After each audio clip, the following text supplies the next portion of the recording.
Suppose a student is preparing for an exam and he keeps practicing on only one set of practice question and he keeps scoring full marks on this practice set.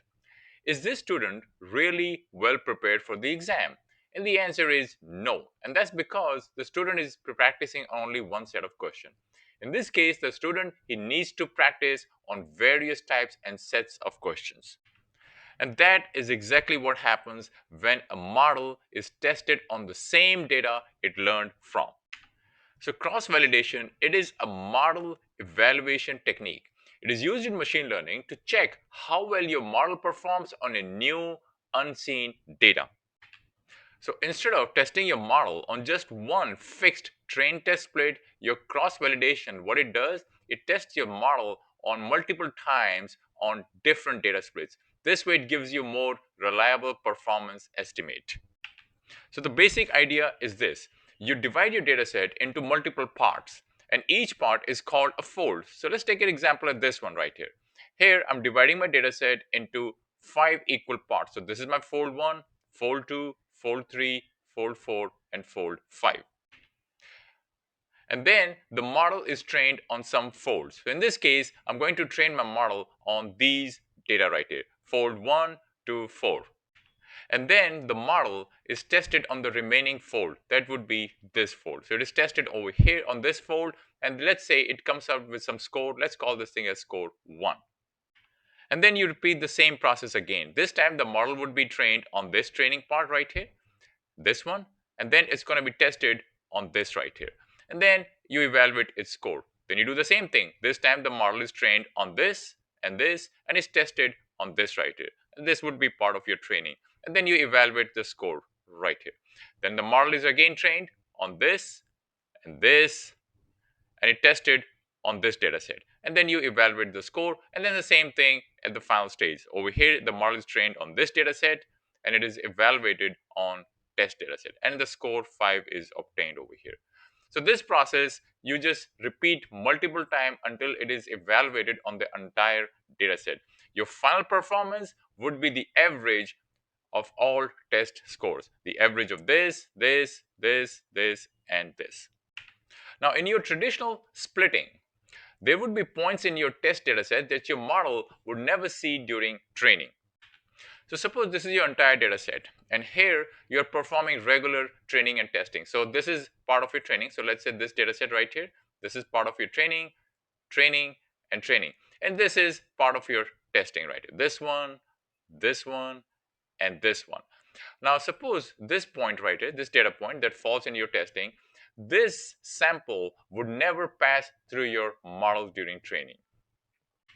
So in cross validation, on the other hand, every data point, in other words, each data point, it will be used for training and also for testing exactly once. In other words, your model is going to see every single point. So for example, let's take a look at this one right here. Now in this case, I have 5 different splits. So at some point, this particular sample point is going to become part of the training and also going to become part of the testing. Now let's look at some of the types of cross-validation technique. One of them is a k-fold cross-validation.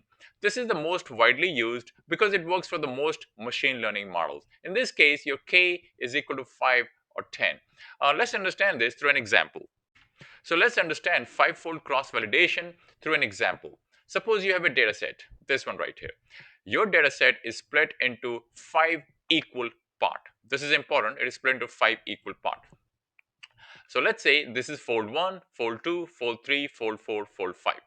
So in the first iteration, your model is trained on the fold 1 all the way up to fold 4 training data. This one right here. And it's tested on this. So let's say you get some score. That score is score 1.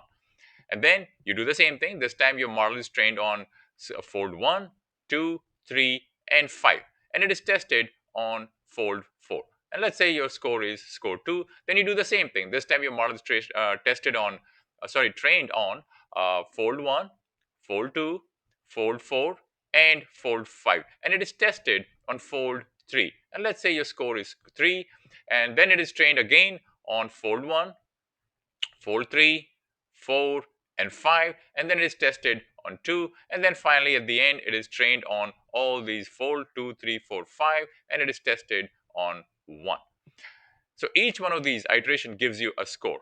So at the end, you take the average of all 5 score. That's your final score. And then you have stratified k-fold. This is used when you want to maintain your class proportion in each fold. So this is primarily used when your data set is imbalanced. So an example would be in the case of cancer detection or fraud detection, because in these scenarios, you have a very small number of cases where people are either diagnosed with cancer or a small number of cases where there is actually fraud happens. Majority of the time, it doesn't happen. So let's understand your stratified k-fold through an example. Suppose you have 400 data points, and out of those 400 data points, 80% belong to class A and 20% belong to class B. So 320 points will belong to class A and 80 points will belong to class B. And let's say we perform 4-fold in this case. So this is my fold 1, fold 2, fold 3, and this is my fold 4. Now because I have 80 and 20% in my original data set, so each one of these fold will contain 80% A and 20% B, each one of them. So for example, in this case, your sample will be 100 samples, and out of these 100 sample, 80 would be A and 20 would be B. In this case, your 100 sample, in your fold 2, it will have 100 sample. This will contain 80A and 20B. Same thing with your fold 3, it will have 100 sample, and out of this 100 sample, 80 would be A, 20 would be B, and same thing with this. And your 100 plus 100 plus 100 plus 100, that comes out to be total 400. So this is what's happening in your stratified k-fold. And then you train your model on this right here, on the training set, and then you test it on this. And then you repeat the same process. Then you train your model on this, this, and this, and you test it on this data set. And then you train your model on this, this, this, and then you test it over here on this data set. And then you train your model on this one right here, and then you test it on this right here. So you will get each score, and then you calculate the average of the scores. And then you have leave one out cross validation. Sometime in the literature, you'll see this word LOOCV. So the idea is this: suppose you have 100 data points. So in this case, you will be using 99 points for your training, and then you're going to use only 1 point for your testing. So this would be your first iteration. In the second iteration, you're going to choose different 99 points for your training. So let's say these are my points, all the ones that are shown in green, this one and this one, and then you're going to use one different point now for your testing. And then you keep repeating this process all the way down. So in this particular instance, you'll be repeating this process 100 times because you'll be going through every single point as a test point. In other words, you are going to perform 100 iterations. And so your final score is going to be the average of all 100 scores. Now this LOOCV, it is very accurate, but it is also very slow. And it is primarily used when you have a small data set. And then you have time series cross validation.